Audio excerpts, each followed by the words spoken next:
Hello everyone and welcome back to my mini vlog. মোৰ ৰাতিপুৱাটো একাপ লাল চাহেৰে আৰম্ভ হয়। আপোনালোকৰ বাৰু কেনেদৰে হয় জনাবচোন মোক কমেণ্টত।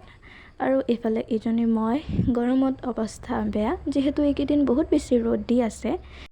তাৰ পাছত মোৰ মন গ'ল ভাতৰ যোগাৰ কৰিবলৈ যিহেতু দেউতা এফালে গৈছিল গতিকে তেওঁ দুপৰীয়া ভাত নাখায় আৰু দাদাও কামলৈ গ'ল। গতিকে মা আৰু মোৰ বাবে মই অকণমান কুন্দুলি কাটি ল'লোঁ, পটল কাটি ল'লোঁ আৰু এইফালে ঢেকীয়া শাক কেইডালমানো কাটি ল'লোঁ।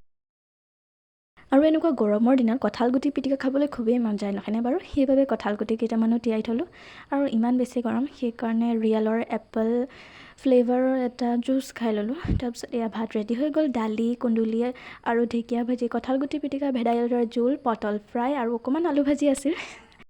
আবেলি সময়ত খালোঁ হৰলিক্স আৰু বিস্কুট দুটা। তাৰপাছত অকণমান বাহিৰলৈ বুলি ওলাই আহিলোঁ যিহেতু বহুত বেছি গৰম আৰু মোৰ মিনি ব্লগটো ইমানতে শেষ কৰিছোঁ।